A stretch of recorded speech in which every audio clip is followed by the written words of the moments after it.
Ahora sí, chiquillos, ¿se acuerdan en qué quedamos la última clase? Por favor. ¿Las cuencas de hielo? ¿Las cuencas de hielo? No sé escribir, perdón. Ah, ya, estábamos viendo los procesos entonces. ¿Qué tipo de procesos? Glaciares. Glaciares, vimos los periglaciares. Ya chiquillos, estábamos viendo los procesos glaciares, que eran bastante similares a los periglaciares, pero dijimos que los glaciares en el fondo se producían en ambientes de glaciares, mientras que los periglaciares en los márgenes de estos sectores con masas continentales de hielo, o bien en ambientes que tienden a pasar de, digamos, en estado de congelación a descongelación abruptamente, como de estos desiertos norteamericanos que dábamos de ejemplo. Chiquillos, en Zoom se escucha bien. ¿Sí? ¿Sí? Ya. ¿Alguna duda respecto a los procesos glaciares? Lo que hablábamos, que el planeta ha pasado por distintos eras glaciares, por qué se producen, qué sé yo. ¿Todo bien con eso? ¿Sí? ¿Sí, sí? Ya. Súper.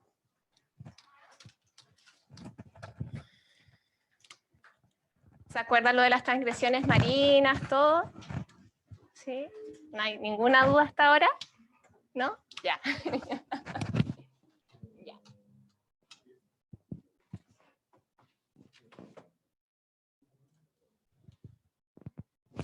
Entonces, chicos, ahora vamos a pasar a un siguiente tipo de proceso, que son los procesos fluviales. Los procesos fluviales, tal como uno puede imaginarse, están relacionados a todos aquellos que tengan que ver con, digamos, la acción de un agente, por la acción del agua, principalmente asociado a lluvias y también a cursos provenientes desde las vertientes. En este contexto, las corrientes fluviales se definen, según como está escrito aquí mismo, como sistemas de flujo de agua siempre superficial y que están encauzados o semi-encauzados. Los ríos, ¿cierto? Sí, estamos... y en el fondo que transportan agua que, como ya les decía, vienen principalmente desde las vertientes o también de las aguas lluvias.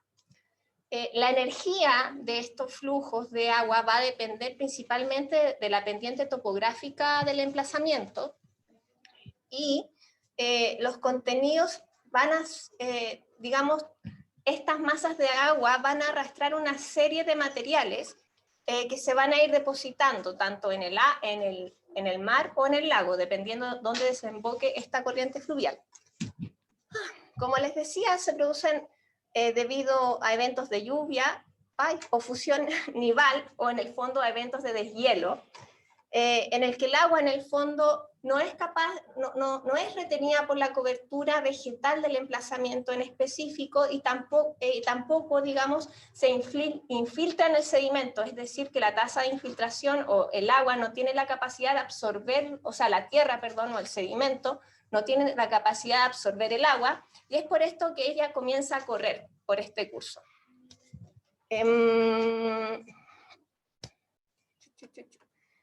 Al igual que todos los procesos que hemos visto hasta ahora, que espero los recuerden todos, los eventos o los procesos fluviales actúan a partir de tres principios principales, o principios generales en realidad: la erosión, el transporte y la sedimentación. La erosión se produce debido a que el agua que se moviliza a partir de un cauce específico y con una carga, que esto quiere decir que es el agua, tanto como los materiales que el agua transporta, genera un desgaste en el suelo por producto primero de la acción hídrica, la acción química que puede haber por el contacto entre digamos, las rocas y el agua propiamente tal, o corrosión, y también a partir de la abrasión. ¿Les suena el concepto de abrasión, cierto? Esto lo vimos previamente. El segundo principio es el transporte, que es la movilización de los materiales que van en suspensión en la carga. Y finalmente la sedimentación, que es la depositación de estos materiales en los distintos lugares que, como ya les decía, podía ser el mismo cauce, así como también el mar o lagos.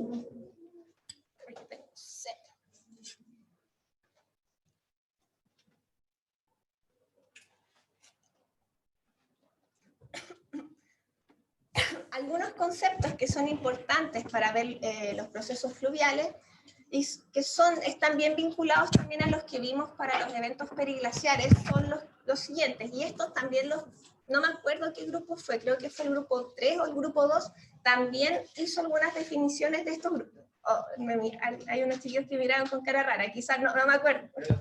¿Ah? Ya, perdón. Pero en el fondo que entregaron algunas definiciones respecto a los procesos fluviales. El primer concepto que es necesario que conozcan es escorrentía, que hace referencia a flujos de agua que proceden de las lluvias, o los procesos de deshielo nuevamente, y que se producen debido a lo que ya les explicaba inicialmente, o sea, que la tasa de saturación del suelo se ve superada, por lo tanto el agua comienza a correr, y el agua no tiene la capacidad, si bien se evapora, es un volumen de agua que genera que ésta se desplace. ¿Se entiende? ¿No?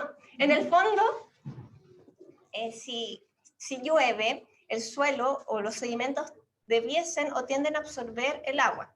El agua se infiltra, ¿cierto? Y esto va generando, en algunos casos, que el agua se apose. Cuando se comienza a aposar, es porque en el fondo el suelo se vio superada su tasa o índice de saturación. Y ya no tiene la capacidad de absorber más agua y por tanto esta agua comienza a correr. A eso se refiere. ¿Y eso depende también del material del suelo? Claro. Sí. En suelos arenosos la tasa de saturación es más alta, ¿cierto? Sí, pues más alta que en un suelo limoso. ¿Se acuerdan de los distintos tipos de suelo? Por ejemplo, que el limo era de un grano mucho más fino que la arena y también tendía, digamos, a solidificarse de forma más rápida. No es solidificar, pero en el fondo se aglomera de forma más fácil que, digamos, la arena, y a su vez la arcilla se aglomera de tal manera que genera un plástico que impide en el fondo que el agua baje. ¿Sí? ¿Profe, el limoso es como más ácido de los tres? No lo sé. No, yo creo que depende del tipo de lugar específico. No, ahí te mentiría. Creo que son dos cosas distintas, porque Sí. el fondo eso limoso, arcilloso, como va más por la granulometría, Sí, como el tamaño del sedimento. En cambio, la acidez está más asociada como al tipo de material. Claro, al que hay, pH, sí, o no sé, por tipo de cobertura vegetal, ¿cachai? El mismo, no sé, por la napa freática también pueden generar pHs distintos, pero yo no sé si distintos tipos de suelos, y que, insisto, nosotros a nivel de arqueólogos lo estamos clasificando más por cómo los vemos, que no es una clasificación geológica ni sedimentológica, ni química. Claro, ni química, aunque algunos arqueólogos lo hacen. Tú vas con esto, no me acuerdo cómo se llaman, pero hay unos testers que tú vas y los pones ahí para ver más o menos el pH del suelo. pHímetro. ¿pHímetro se llama? Ya, el pHímetro. No era tan difícil. Bueno, pero algunos lo hacen, pero y sobre todo, bueno, los que están viendo, no sé, pues, como microestratigrafías en los conchales, cosas así, pero yo no sé si un tipo de grano se puede asociar a un tipo por sí solo, un tipo de acidez o química específica. Como dice Tomás, son cosas distintas. ¿Quedó claro lo que es una escorrentía? Digamos que es el principio inicial para que se cree un curso de agua. Luego de esto tenemos un río, que es una corriente de agua que ya está completamente canalizada y que tiene un flujo o un régimen más continuo. Si bien puede pasar por periodos de mayor abundancia o volumen de agua, que se les llama periodos de crecidas, en el fondo, a pesar de que puede pasar por estas crecidas o estiajes, que es cuando disminuye este flujo de agua, la corriente es más bien permanente. Bueno, aquí yo pongo esto de curso superior, medio, inferior, porque en el fondo, desde el sector donde nace un río, que va a ser siempre usualmente en las vertientes, se le conoce como curso superior, y eso se va a vincular también a, digamos, eventualmente un valle superior. El curso medio en el fondo es, y bueno, en los cursos superiores, perdón, ando medio dispersa hoy día, medio desordenada, los cursos superiores van a tender a tener una mayor pendiente, porque en el fondo se asocia a espacios cordilleranos y precordilleranos. El curso medio va a tender a tener una pendiente más o menos estable porque se vincula a valles más bien, o zonas de valles donde ha habido un proceso de sedimentación, qué sé yo. Y el curso inferior que está asociado ya a las áreas de desembocadura de los ríos. Ya ahí me ordené, ¿viste? Otro evento es el aluvión, y que algunos me consultaron por los aluviones cuando estábamos hablando de las avalanchas y los alud para el caso de los procesos periglaciares. Los aluviones, como ya habíamos comentado en ese entonces, consisten en masas de materiales que son transportadas por una corriente de agua y que se depositan en forma de lodo. Los aluviones usualmente se forman o tienen su origen en áreas cordilleranas y precordilleranas cuando, digamos, la isoterma cero sube, es decir, que en lugares donde usualmente cae agua en estado sólido o a modo de nieve, comienza a caer agua, y esto genera una inestabilidad y por tanto comienza a arrastrar una serie de materiales en forma de lodo. ¿Sí? ¿Sí, sí? Y finalmente tenemos las cárcavas, que las cárcavas son canales o incisiones naturales que se generan en el suelo debido a corrientes de flujo de agua concentrada en momentos muy específicos. Esto suele ocurrir en suelos que tienden a erosionarse de forma bastante rápida, como por ejemplo en ambientes dunosos o arenosos. Ahí es mucho más fácil que se generen cárcavas. Ya les voy a mostrar un ejemplo. Y bueno, eso en realidad se producen debido a eventos bien específicos y por concentraciones de agua muy grandes. Y este es el ejemplo de una cárcava. No se nota mucho, pero este es un sitio arqueológico que se llama el Membrillar 2. Este sitio arqueológico se encuentra en la ciudad de Concón, muy cerca de ENAP, no sé si conocen por ahí, y corresponde a un sitio doméstico y funerario que se encuentra emplazado justamente por toda esta zona de dunas de Concón. No sé si conocen, no conocen, pero en el fondo a mí me da un poquito de pena esto. Pero producto de unas lluvias del año 2016 ocurrió un evento de arrastre masivo de materiales que generó una cárcava en el sitio, que aquí lo vamos a ver un poco más. Acá está el sitio, ven mi cursor, creo que no, ¿cierto? Tenía que cambiarlo. Sí, puntero. Ahí. Sí, acá en el fondo, bueno, estos son los terrenos de la ENAP, aquí tenemos Concón y hacia acá está más o menos el área de desembocadura. Acá tenemos el sitio previo a las lluvias del año 2016 que se ve más o menos estable. No sé si no logran ver que en este caso la carretera en el fondo era doble vía. O sea, una vía hacia cada lado. El año 2016 el MOB Vialidad amplió esta carretera y colocaron acá unos colectores de aguas lluvia. Esto generó que cuando se habilitó esto, la primera lluvia, toda el agua se recondujo hacia el sitio arqueológico. Y de hecho, ustedes no sé si logran ver acá que hay un corte, una zanja. No es tan, se ve peor de lo que... es como una zanja como de 1 metro de profundidad y son anchos de 2 a 3 metros. Yo estuve ahí. Y por esa zanja, por esa cárcava, se arrastró, bueno, material arqueológico, entre ellos restos funerarios, vasijas, etc. ¿Sí? ¿Ya los tenía identificados para rescate?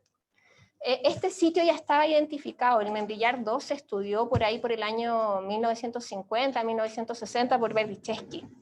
Él fue el primero, si no me equivoco, en hacer sus primeras excavaciones. Este sitio y otros se identificaron, bueno, algunos en el marco de las instalaciones de la ENAP y otros también durante la pavimentación de esta ruta, que es la F30, sí, es la F30, ¿no? F30 creo, ¿no? Es la ruta de Las Palmas, ¿no? ¿La que lleva a la rotonda? Sí, es la carretera internacional, de hecho, conecta con la carretera internacional. De hecho, hay una serie de otros sitios arqueológicos en esta zona que también son funerarios. Está el Membrillar 5, el Membrillar 4, o sea, es todo, digamos, un complejo cultural, como lo habrían llamado quizás los historiadores culturales, pero claro, este sitio es maravilloso. Yo me desconcentro completamente, pero es que tienen ocupaciones desde el periodo alfarero temprano, áreas de agricultura, los cementerios son súper complejos, se ven diferencias de género, etc. Hay también complejo alucinógeno, pipas. Es bien interesante. Bueno, todo eso generó esta cárcava que se produjo producto de las lluvias y de la reconducción de las aguas. Pero ahora, volviendo a los procesos fluviales, todos estos sistemas de flujo de corrientes fluviales dan origen a una serie de paisajes fluviales o también de unidades geomorfológicas, como en el caso también de todos los otros procesos fluviales. Estos paisajes o elementos que son característicos y que dan cuenta del paso o de la ocurrencia de este tipo de procesos son primero los abanicos aluviales o los conos de deyección. ¿Se acuerdan de los conos de deyección? ¿No? Los procesos periglaciales, cuando hablábamos de los derrubios. De las Torres del Paine, sí. Sí, justamente. En el fondo, son acumulaciones de sedimento que se producen producto digamos, del paso de una corriente fluvial que en algún momento estuvo encauzada y que depositó su carga. Esto lo leo porque es más fácil, desde una zona de mayor pendiente a una de menor pendiente, y que está asociada a zonas límite entre dos zonas con contraste orográfico. Es decir, por ejemplo, un cerro y un pie de monte. Es el mismo principio que para el caso de los procesos periglaciales, solo que en este caso están asociados a corrientes de agua, mientras que en el caso de los procesos periglaciales, como decíamos, era este transporte de material rocoso asociado a eventos de deshielo. También agua, pero en el fondo causado por el deshielo propiamente tal. Aquí es por el curso de agua. Y acá tienen una imagen en el fondo que es mucho más gráfica. Aquí tenemos el pie de monte, que dijimos que era como este inicio de digamos, del valle hasta llegar a un área de interfluvio. Y aquí, digamos, el cerrito, el cerro, y aquí vendría, digamos, esta corriente de agua que va depositando material en forma de una lengua. Por una serie de eventos tectónicos, por ejemplo...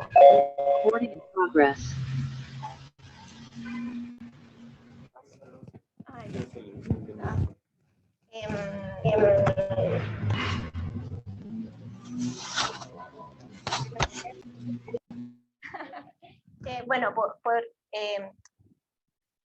algún tipo de evento, como por ejemplo estos sísmicos tectónicos, estas lenguas pueden, digamos, reactivarse y generar distintas, digamos, la generación de lengua sobre lengua en estos conos de deyección.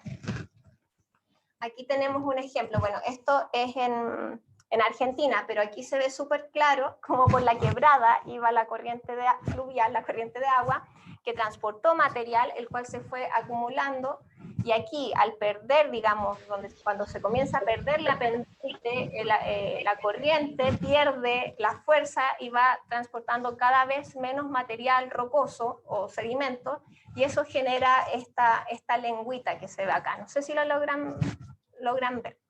Acá, en el fondo, esto es la zona de Taltal, al norte de Taltal. Aquí podemos ver como todas las pequeñas quebraditas se va generando estos conos de deyección. Si ustedes van prospectando y pasan por este lugar, ¿qué expectativa arqueológica tienen? Al final debería estar, al correrse el sedimento, debería todo quedar como un lado. Claro, sí. Sí. ¿Alguna otra idea? Pérdida de materiales, todo eso, la raza de materiales, pérdida de... Sí, justamente, ¿sí? Va a haber una mezcla de temporalidad.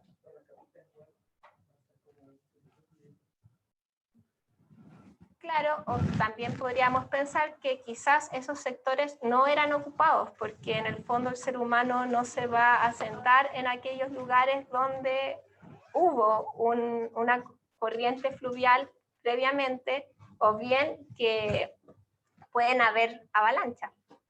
O sea, no avalanchas, perdón, aluviones. Pero me entienden la idea, ¿no? En el fondo, el ser humano igual sabe, nosotros sabemos dónde, o vamos aprendiendo qué espacios son mejores o lugares para ser ocupados. Y bueno, adicionalmente a estos abanicos aluviales que después, en el segundo bloque, el Tomás nos va a ayudar con la clase, con el programa Google Earth, y nos va a mostrar distintos lugares también donde se pueden ver ejemplos de todas estas cosas que les estoy mostrando ahora. No sé si conocen Chañaral, han tenido la oportunidad de ir en los últimos años, pero bueno, ahí hace el 2015, si no mal recuerdo, hubo un aluvión bastante dramático y se observa, digamos, como todos estos conos de deyección y cómo transportaron y, bueno, arrasaron con gran parte del pueblo. Otro paisaje fluvial que es bastante característico de aquellos lugares donde hubo corrientes fluviales son los sistemas de terraza. Los sistemas de terrazas en el fondo son sistemas de escalonados que se pueden ver en distintas zonas asociadas a corrientes fluviales, las cuales en este caso obviamente son de origen natural. ¿Han escuchado los sistemas de aterrazamiento arqueológicos, no? Sí. En el fondo se encuentran vinculados a la agricultura y se ven bastante similar a esto, pero son culturales, obviamente. Aquí tienen un ejemplo de los distintos sistemas de aterrazamiento que pueden haber. Esto, chicos, es un ejemplo, es para que lo imaginen. Y este sistema o las terrazas se producen debido a la existencia de un cauce, el cual en un momento se ensancha. Este ensanchamiento genera que, digamos, el mayor volumen de material y la mayor fuerza también del material se concentre en el área central del cauce. Esto va generando que, por, digamos, la erosión, el desgaste y el transporte de material, se vaya profundizando o se vaya generando una cárcava, que después va a dar origen a una, y eso en el fondo sería una primera terraza, que sería lo 1.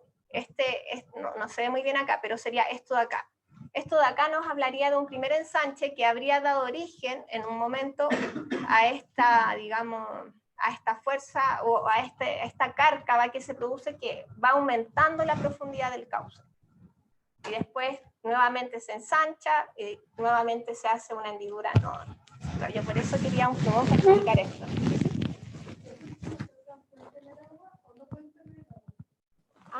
La cárcava en el fondo es lo que queda después del paso del agua. Ya. O sea, acá no se llamaría cárcava o sí, igual es cárcava. Si va corriendo agua, tú dices si es cárcava. Sí, porque en el fondo se va a reactivar cuando hayan flujos de agua. Pero la cárcava propiamente tal es, digamos, esta erosión o es que se genera en el sedimento.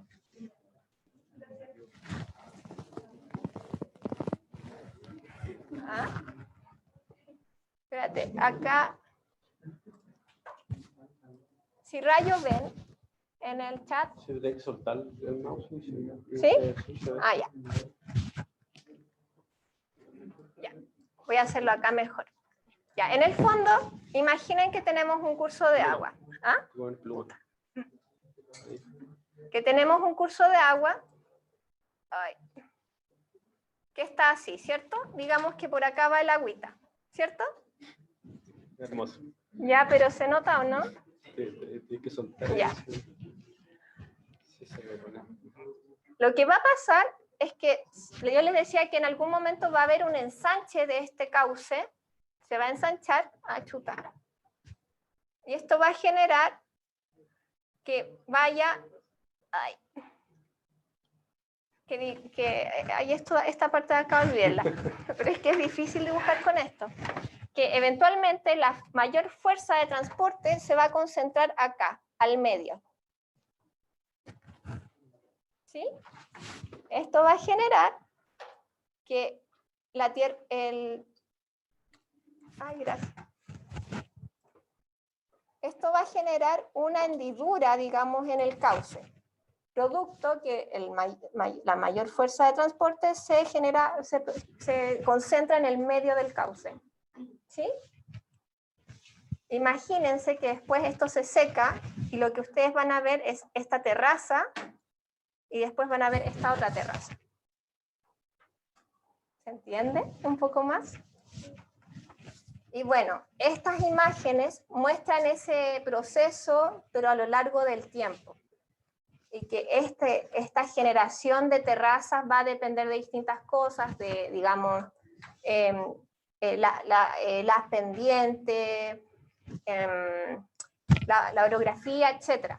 O sea, no van a ser necesariamente, digamos, no van a estar ordenadas propiamente tal. No importa, no nos interesa que conozcan los distintos tipos de terraza, pero sí más o menos cómo se generan. Eso me importa. ¿Les queda más claro? ¿Sí? Ya. Así que estas imágenes tómenlas como guía, no se preocupen porque aquí, bueno, hay algunas diferencias porque de repente, no quería decir esto, de repente estas cárcavas, que yo les llamo cárcava como pero no es una cárcava propiamente tal, pero esta profundización del cauce puede de pronto afectar distintos niveles de estratos que pueden estar asociados a otros eventos de aterrazamiento, pero eso no lo olviden, olvídenlo, sepan que puede pasar, pero no lo consideremos acá. Y además, no siempre o usualmente esta creación de terrazas producto de los eventos fluviales se produce en lugares donde han habido o hay una mayor tendencia a la depositación de sedimentos o también a la ocurrencia de aluviones, porque requieren que exista un lecho sedimentológico bastante importante, porque tenemos cursos de agua que se pueden dar en cauces rocosos, sobre todo en las zonas precordilleranas y cordilleranas. Por lo tanto, estos sistemas de terraza, de aterrazamiento, van a ser mucho más comunes en las zonas de valle, por ejemplo, que eran las cuencas sedimentológicas que hablábamos en las clases mucho más atrás, en donde hay tendencia a la depositación de sedimentos. ¿Fui muy enredada? ¿No? Sí, ahí la respondí. ¿Sí? No, me preguntaban si en el fondo como que en los embalses también se puede apreciar o solo en ríos. Como estos procesos de erosión. En el fondo, un embalse es como una construcción artificial. Entonces, claro, con un propósito de acumular agua, pero no debería haber escurrimiento de agua en un embalse. Sí, está mal hecho. Sí, claro, sí, quizás cuando abren las compuertas, ¿cachai? Cuando pero igual, aguas abajo, pero usualmente los embalses también se aprovechan, digamos, cauces existentes para, digamos, construirse en el fondo. Que inundan la cuenca, también hay como que se pierde el tema de las terrazas cuando se inundan para hacer un embalse. Bueno, ahí Fernando. Ya, bueno. Ay. Fabricado.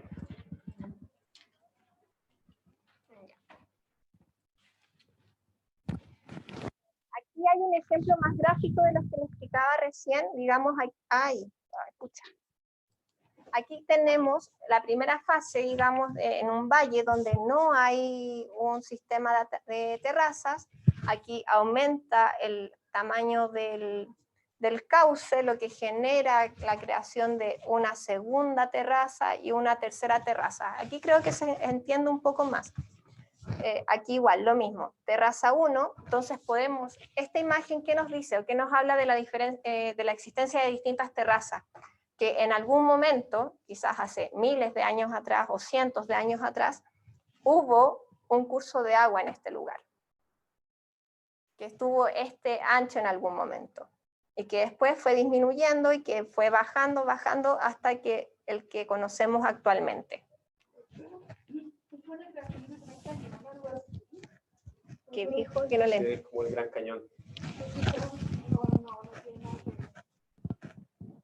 Es que el Gran Cañón es una unidad geomorfológica que es rocosa.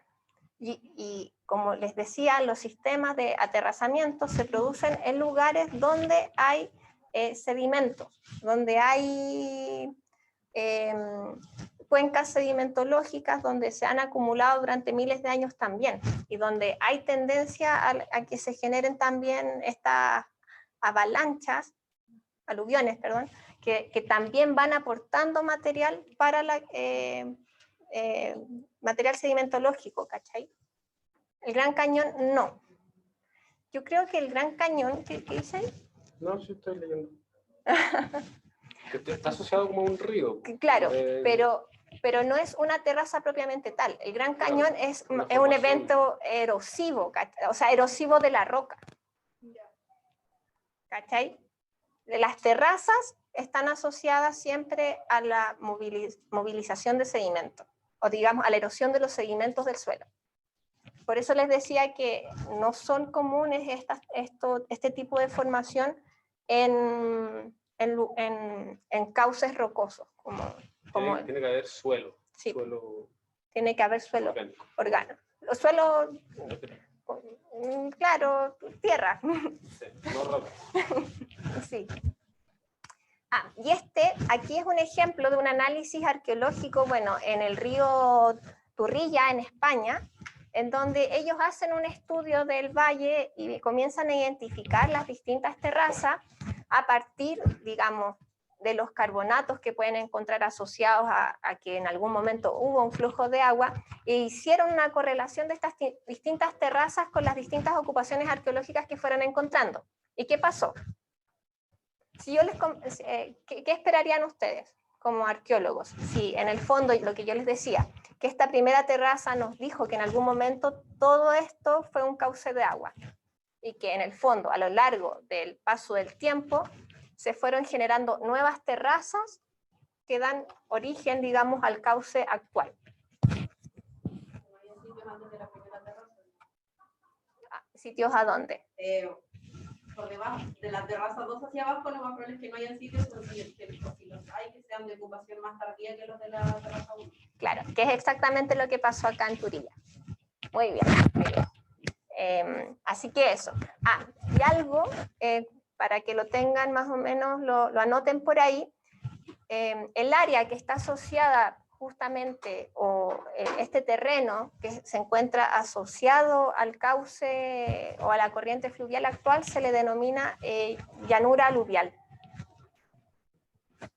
¿Qué es esto de acá? Todo lo demás son terrazas, y las terrazas fueron antiguas llanuras aluviales. Ya. Generalmente también van a encontrar así como que se denomina así también, como cuando hablan con un geomorfólogo, siempre hablan como de T1, T2, T3, T4. No es como la nomenclatura que se usó acá como en este esquema, como que sí, ese. se abrevian así, sí. Pero ahí como que también tiende a denominarse como T1 como la más antigua. Ya. Hacia la llanura aluvial, sería la última, claro. T4. Sí, en el fondo eso me imagino tiene que ver como de uso interno, como ellos lo definan metodológicamente, claro. Yo creo que está como consensuado eso. Ya, bueno. Ya. con lo que ya vimos, ahora vamos a pasar a los procesos eólicos. Y aquí quiero... estos son mucho más sencillos, chiquillos, son los más facilitos, los que más me gustan. Además, ya les he dicho muchas veces que, digamos, mis preocupaciones arqueológicas favoritas son las de playa. Y generalmente, usualmente, estos tipos, estamos en la hora del recreo. Este tipo de procesos se da en ambientes usualmente costeros, periglaciares o áreas semidesérticas, porque requieren de una baja disponibilidad de cobertura vegetal para que puedan actuar, digamos. Se producen principalmente por la acción del viento, y la forma en la que ellos van a actuar va a depender tanto de la fuerza del viento, porque a mayor viento se transporta más materiales, y también, por lo que les decía ya, por la cobertura vegetal. El viento se genera por las diferencias de presión atmosférica y también por las distintas temperaturas del aire. Y aquí en el fondo hay un esquema que muestra que también el viento tiene distintos tipos de flujo. El laminar, es decir, que va solamente en una dirección, y el flujo turbulento, que va en distintas direcciones, para que en el fondo lo consideren. Y al igual que en todos los casos, ya hemos dicho, lo que va a importar acá, o la acción que van a generar, se va a producir mediante la erosión, transporte y sedimentación. Son los principios generales para todos los procesos que hemos visto. Hoy podéis juntar un poco la puerta, por favor. La erosión va a generar que se arranquen o se retiren las partículas del suelo, y las va a removilizar producto de los distintos flujos que ya les mencionaba, y va a generar estas materias que el viento está transportando y que está ayudando, digamos, a movilizar, va a generar una erosión del suelo, porque va a actuar con el suelo. ¿Sí? El transporte, bueno, hace referencia a cómo el viento va a mover el material. Podría moverlo de tres formas diferentes, que son primero por deslizamiento, rodadura y saltación. Y siempre el cómo se movilice el material que el viento va a estar transportando va a depender, como ya les decía, de la fuerza, pero también del tamaño del material. Hoy creo que no se ve muy grande, pero acá en este esquema hay un ejemplo de los distintos tipos de forma que el viento puede mover. El deslizamiento sería lo que vemos, no sé, lo que aquí está denominado como raptación. En el fondo, deslizar es que lo mueve, así, a través del suelo. La rodadura quiere decir que el material gira sobre su cuerpo y va rodando también, y va dando pequeños saltitos por el suelo. La saltación es que el material va saltando. ¿Sí? Y finalmente, la suspensión en el aire, que en el fondo son estas partículas de menor tamaño que vuelan libremente por el espacio. ¿Cómo, perdón? Hoy ¿sí? ¿No? Esas partículas se encuentran como pegadas en lugares, las que están como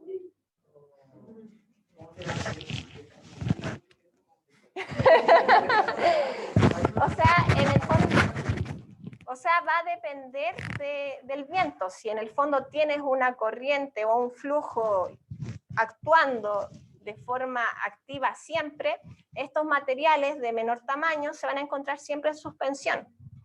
Cuando el viento aumenta su poder o su fuerza, puede llegar a transportar materiales de mayor tamaño y, por ejemplo, generar tormentas de arena.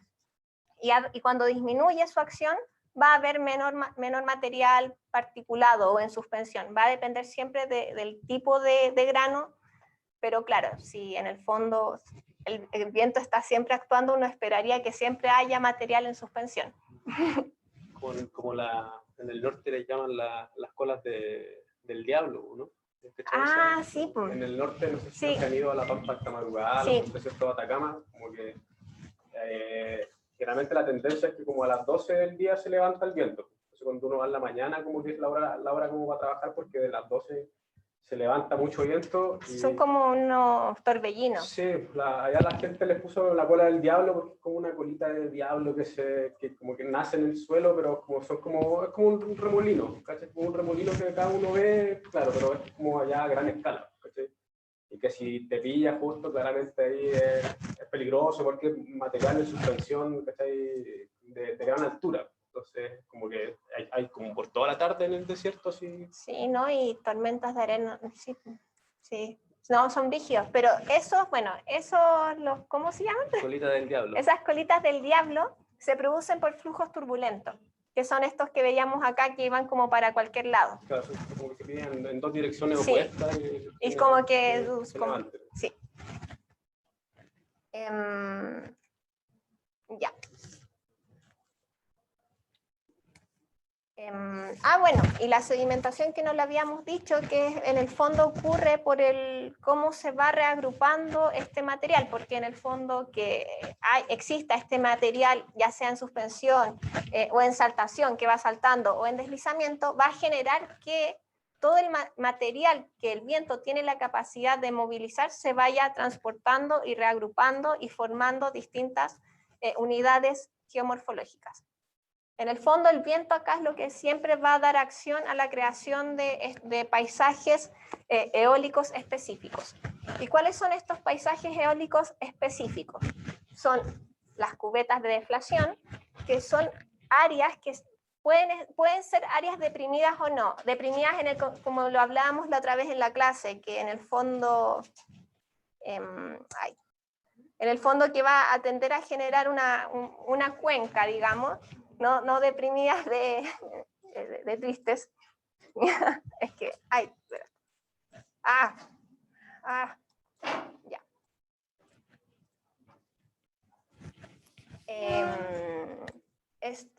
Que son, bueno, áreas deprimidas en las cuales en el fondo el viento ya ha retirado todo el material particulado que puede extraer de ese lugar.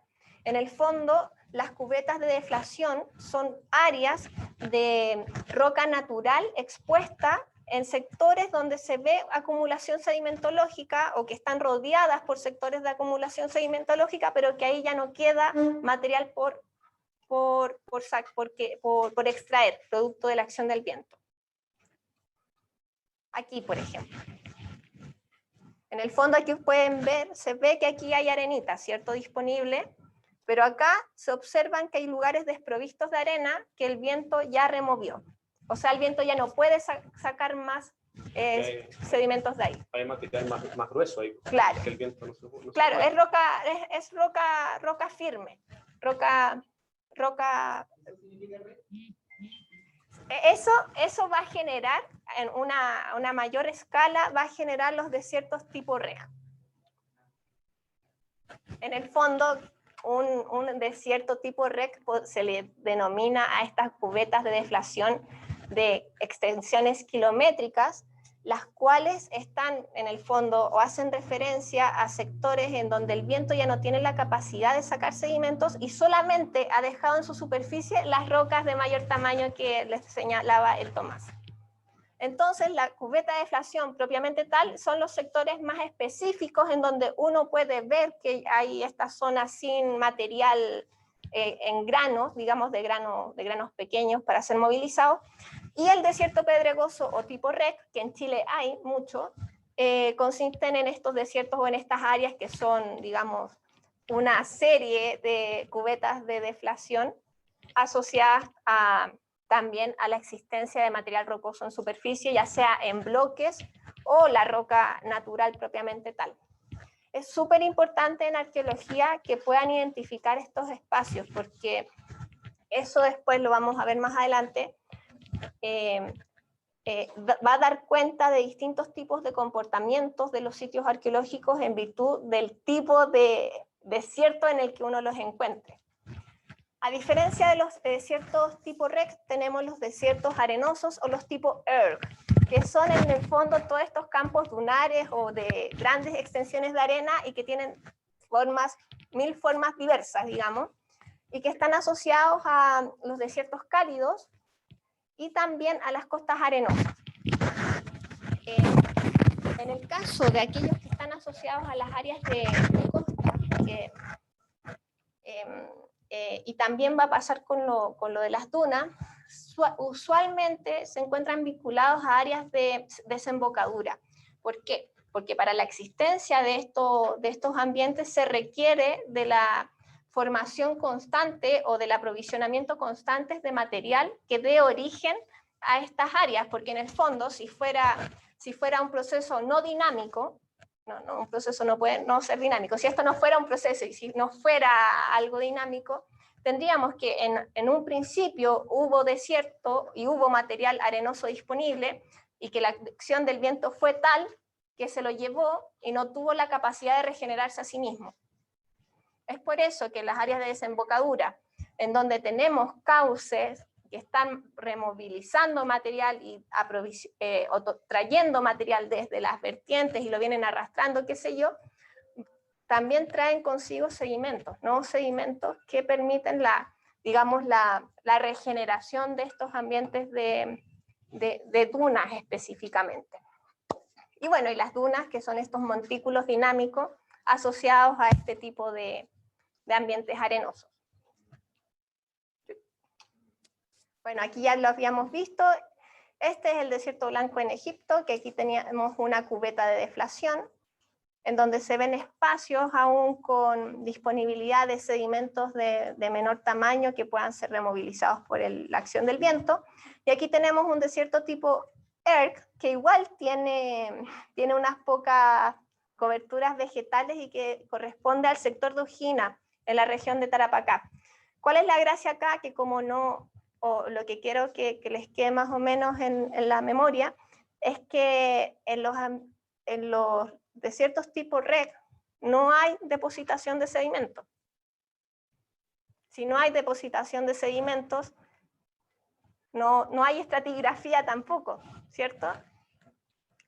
Entonces, ¿qué características esperan ustedes que tengan este tipo de sitio arqueológico en este tipo de paisajes?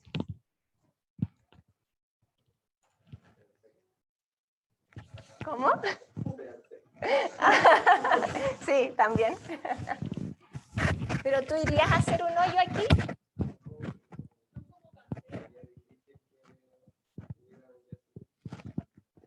Sí, ¿por qué no? ¿Por qué podrían no haber yacimientos al tiro con tu...?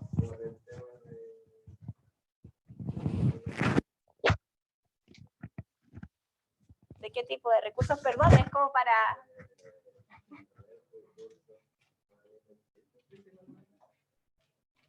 ¿Tú crees? Espérate, es como tú dices que porque no hay sedimentación podría no...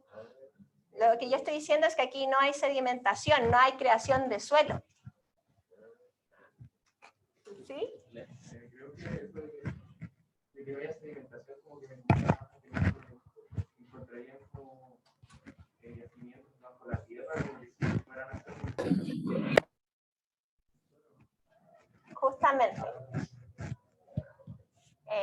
En el norte, y asociado a lo que, no me acuerdo cómo te llamas tú, pero efectivamente, y además asociado a lo que dice el compañero, este tipo de desierto se encuentra muy asociado, o más bien la disponibilidad de materias primas líticas se encuentra muy asociado a estos espacios. Y lo interesante es que uno camina por ahí y está todo intacto, todo intacto. Este es un sitio arqueológico que tiene más o menos 10.000 años, que está en un desierto tipo ERG que se llama Quebrada Portezuelo 22, que además es lindo porque tiene arte rupestre en la zona interior, pero aquí ustedes pueden ver que en el fondo una suerte de estructura que está más bien desarmada, pero está formada por la forman a partir de estos bloques rocosos disponibles, la cual en el fondo no se encuentra cubierta por la acción o por depositación de materiales, porque como ya les decíamos, no, en el fondo no están disponibles. Y esto a nosotros nos permite ver un espacio tal cual como era y como lo dejaron hace 10.000 años atrás. ¿No les parece interesante? O sea, yo alucino, ¿cachai? Como que... No hay que excavar. Y además que no hay que excavar, lo mejor. O sea, igual, pero en el fondo tú vas a encontrar aquí una estratigrafía de no más de 5 centímetros, si es que lo que para 10.000 años es nada. Tú acá en Santiago haces una excavación de 3 metros y tienes una resolución de 500 años. Entonces, y bueno, aquí pueden ver los materiales líticos en la superficie, tal cual. Así que si alguna vez alguien los manda a hacer una excavación arqueológica en un desierto tipo EC para revisar si hay sitios arqueológicos o no, ustedes ya saben lo que les tienen que decir. Dicen que sí, cobran igual nomás. ahí con los costos. Sí, si el CMN los manda a hacer un hoyo allá, ya saben que... Bueno, acá tenemos un ejemplo de desierto tipo ERC, que son los arenosos, acá el desierto del Sahara, y bueno, el Valle de la Luna, la Gran Duna, y han tenido, ¿sí? El anterior, cuando estaban las cosas como sobre el suelo, ¿eso es tipo ERC o tipo REC? Tipo REC, perdón, yo me equivoqué. Sí. ¿Diste vuelta la...? Sí, yo me equivoqué, es tipo REC. Este es tipo REC, sí. Que aquí, no, estos son, sí, el rocoso. O pueden llamarlo desierto rocoso o arenoso, también es válido. Sí, este es rocoso y aquí tenemos arenoso, el Valle de la Luna. Y bueno, aquí tenemos las dunas del humedal de las salinas de Puyalli, que están tapadas en sitios arqueológicos. Y antes de pasar al ejemplo, ¿se acuerdan lo que les decía hace un rato? Que en el fondo, hoy chiquillos, estamos a punto de terminar, en 5 minutos terminamos y nos tomamos el recreo. Lo que les comentaba recién sobre que en el fondo, para la mantención de estos espacios arenosos y sobre todo las dunas que se producen por la removilización de la arena producto de la acción del viento, es necesario que haya arena, ¿cierto? Pero ¿qué pasa? Por distintos eventos, ya sea ambientales, culturales, hoy en día culturales sobre todo, puede ser que en algunos casos ya no haya esta, digamos, disponibilidad de material sedimentológico que permita la regeneración de este sistema dunoso. Y eso nosotros lo podemos ver en el registro arqueológico a partir de excavaciones y la existencia de paleodunas. Por ejemplo, no sé si logran ver acá, que se ve un estrato, esto que estoy marcando acá, que da cuenta de la acción del viento y de una forma específica de depositarse en que se depositó la arena. ¿Cómo? ¿Camino a Puerto Natales? Ah, sí, sí. Sí, ahí también, y en varias zonas de Chañaral y también en la quinta región. Pero ¿qué pasa? Aquí hay un ejemplo, que este es un proyecto en el fondo que hicieron de un estudio de paleodunas en Guanabo. Esto fue en, no me acuerdo en qué año fue, pero la cosa es que lo que ellos se dieron cuenta que además a partir de, digamos, los eventos de transgresión marina y regresión marina, y además la acción del viento, las paleodunas, o las dunas se iban movilizando. En este caso se dieron cuenta que en el fondo las paleodunas se fueron yendo hacia el interior, dejando acá las paleodunas que luego fueron cubiertas por estos sistemas usualmente más estabilizados y también después fueron cubiertos por cobertura vegetal, valga la redundancia, lo que impidió la creación de nuevas áreas de duna. Y esto ustedes también lo pueden encontrar en el registro arqueológico. Creo que no lo dije, pero la presencia de vegetales impide impide un poco la acción eólica. porque en el fondo genera un impedimento para que se transporte material y este se removilice. Pero bueno, las dunas en el fondo se van a ir moviendo entonces, dependiendo de la acción del viento, y a mayor, digamos, distancia de la línea de costa, se van a estabilizar. O sea, llega un momento que la duna se mueve tanto hacia el interior, en que ya la acción del viento no permite que se siga movilizando y se estabiliza también. ¿Me explicó la idea? Siempre las dunas van a estar, las dunas activas siempre van a estar asociadas a la línea de costa. En el fondo. Y bueno, van a tener distintas morfologías según el viento, la forma, que a nosotros la verdad, para fines de nuestro curso no nos interesa mucho identificar eso, solo saber que se pueden digamos, depositar y clasificar en distintas tipologías, y además se pueden identificar distintos tipos de elementos dentro de una misma duna. Siempre hacen referencia a los ripples o rizaduras, que no sé si han tenido la oportunidad de ir a una duna, que son como estas estriaciones que se ven en la misma duna. Y bueno, esto en el fondo, este esquema muestra, o yo lo pongo acá en el fondo porque muestra la trayectoria de una duna, como le iba comentando.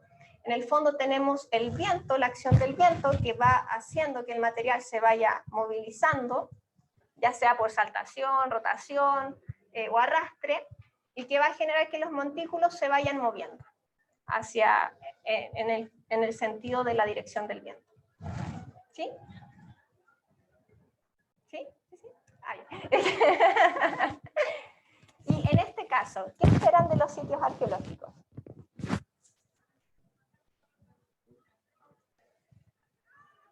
Ahí hay un sitio. ¿Ah? ¿Sí? Ya.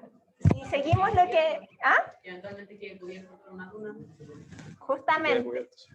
De hecho, este sitio está cubierto por la mitad de la duna. Los sitios arqueológicos en las dunas son los más traicioneros que hay, porque uno les toma un punto y después vuelves y ya no está el material, porque ya está cubierto, se movilizó la duna, etc. Es súper usual y siempre nosotros decimos, los sitios en las dunas son terribles porque pues, tú puedes hacer tu línea de bases, tener tapado el sitio arqueológico, después vas y no encuentras nada. Pero sabes que está ahí, tienes que excavar. Entonces, a diferencia de los desiertos tipo rocosos, acá efectivamente se espera o es esperable que haya una mayor depositación, sedimentación y también que los sitios se nos pierdan. ¿Qué hora es? Ya, chiquillos, nos tomamos un recreo. Porfa, muy corto porque tenemos que volver a... por favor. 10 minutos, ¿está bien? Sí, ya. Ay.